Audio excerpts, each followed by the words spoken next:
MRP হয় ৩,৪০০ টকা। ৩,৪০০ টকা MRP 50% অফ দিছে তেখেতে। হয়, মই এইটো 50% অফ দিছোঁ।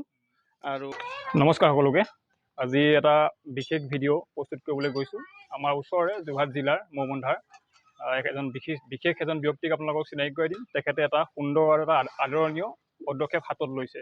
সেইটো আমাৰ দৰিদ্ৰ সীমাৰেখাৰ তলৰ যিসকল আমাৰ ল'ৰা ছোৱালী আছে বা ষ্টুডেণ্ট আছে, তেওঁলোকৰ অতি প্ৰয়োজনীয় বস্তু আমাৰ স্কুল হওক, টিউশ্যন হওক, যাবৰ কাৰণে যিখন চাইকেল, যিটো অতি গুৰুত্বপূৰ্ণ বিষয়বস্তু হয় চাইকেলখন, এই চাইকেলখন তেখেতে এটা 50% মাচুলত দিবলৈ চেষ্টা কৰিছে। তেওঁ খুব কম সময় পাই বিষয়টো আৰম্ভ কৰিছে। তেখেতৰ দোকানখন আমি দেখাম, তেখেতৰ অলপ দুই এষাৰ কথা পাতিম, কিদৰে তেখেতে প্ৰচেষ্টাটো হাতত ল'লে, কেনে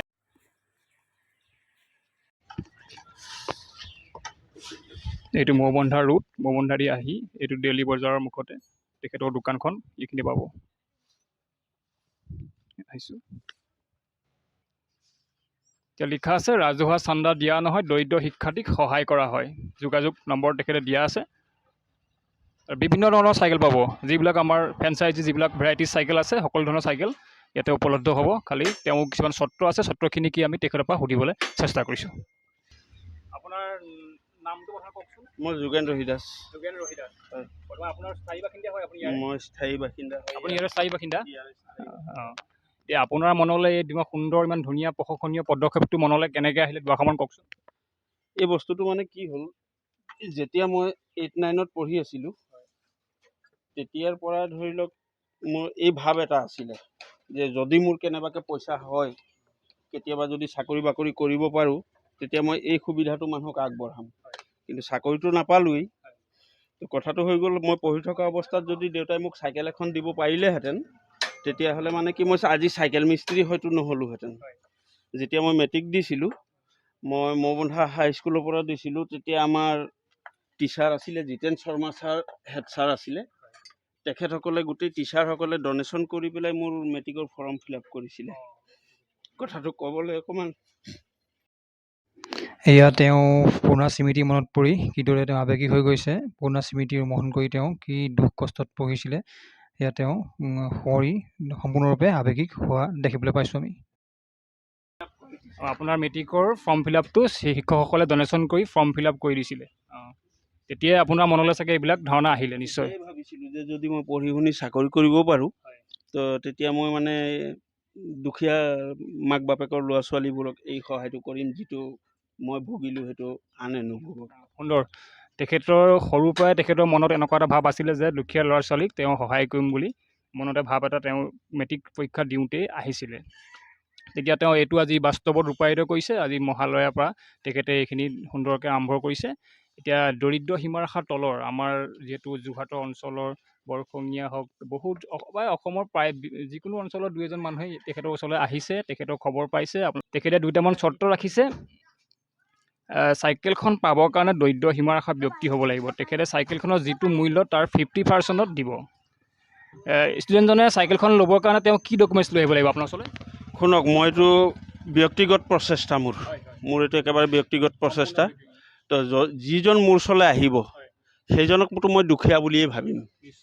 মোকতো একো ডকুমেণ্টছ নালাগে, কাৰণ এইটো ৰাজকোষৰ ধন নহয়, চৰকাৰী আঁচনি নহয়।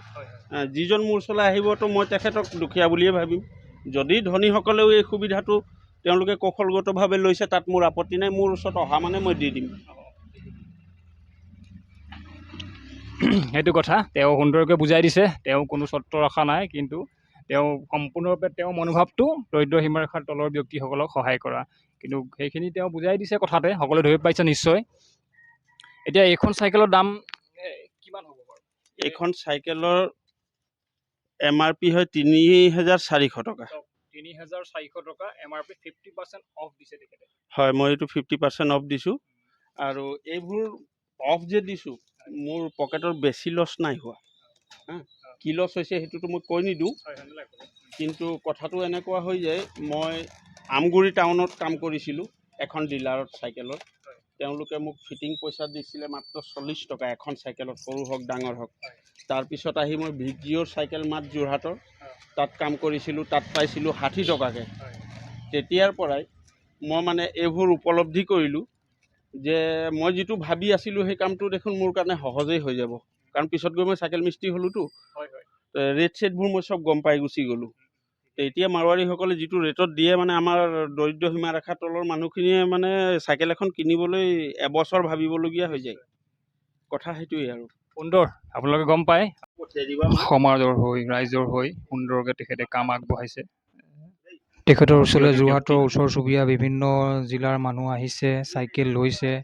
এতিয়া আমাৰো আপোনালোকৰ যদি কোনোবা এনেকুৱা আছে ব্যক্তি, নিশ্চয় আহিব পাৰে, তেখেতৰ পৰা সুবিধা ল'ব পাৰে। আৰু আমাৰো তাৰে আশা থাকিল এনেকুৱা মানৱদৰ্দী তথা দুখীয়াসকলৰ প্ৰতি যিখিনি তেওঁ সহায় আগবঢ়াইছে, বহুত আদৰণীয় পদক্ষেপ, ভৱিষ্যতেও যাতে তেওঁ এনেকৈ কৰি থাকিব পাৰে তাৰে তেওঁ সুস্বাস্থ্য কামনা কৰিলোঁ। ভৱিষ্যতে তেখেতৰ সমাজৰ প্ৰতি আগবঢ়োৱা কামখিনিক আমি আদৰণি জনালোঁ।